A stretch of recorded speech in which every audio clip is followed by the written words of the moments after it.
The man had just returned home after being discharged from the military. He was carrying a backpack when two police officers stopped him on the street for a search. The man quickly took out his identification, but the officers didn't even glance at it. Instead, they insisted on checking his backpack. It was clear they were looking for a reason to cause trouble. Not wanting to provoke any more problems, the man obediently placed his backpack on the ground. After searching it and finding nothing, the officers turned their attention back to him. The man lifted his shirt to reveal a knife on his belt. The two officers immediately raised their weapons, warning him not to move. Even though the man explained that he had a permit for the knife, they confiscated it on the spot and were ready to take him to the police station for illegal weapon possession. But they still weren't done with him. After making sure there were no witnesses around, they started to physically assault him. However, the man was surprisingly agile and managed to dodge their blows one after another. Eventually, one of the officers pulled out a gun, and that's how the man was taken back to the station. As soon as they arrived, the captain came over with a big stick.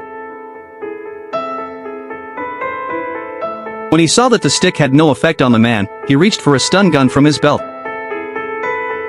The captain was about to lose his temper when the man dared to resist. But just at that moment, an officer burst in and stopped him, which made the captain furious. However, when he heard that the chief wanted to see the man, he had no choice but to reluctantly put away his weapons. The chief first checked the man's identification and learned that he was a colonel in the special forces. The two officers who had bullied him earlier were almost paralyzed with fear. To avoid any unnecessary trouble, the chief quickly had his men return the man's belongings and let him go. But as soon as the man walked out of the door, he realized he had left his radio at the station. When he went back into the office, he happened to see the chief about to assault a woman. Seeing that the woman was not consenting, the man, being a soldier, couldn't just stand by. The chief, whose mood had been ruined, was extremely angry and told the man to take his things and get out. Little did he know that the man was already prepared for a fight.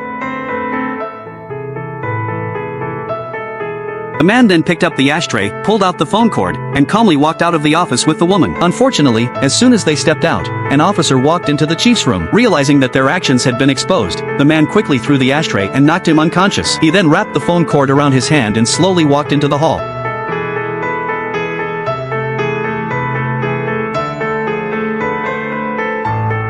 Do you think the two of them will be able to escape safely?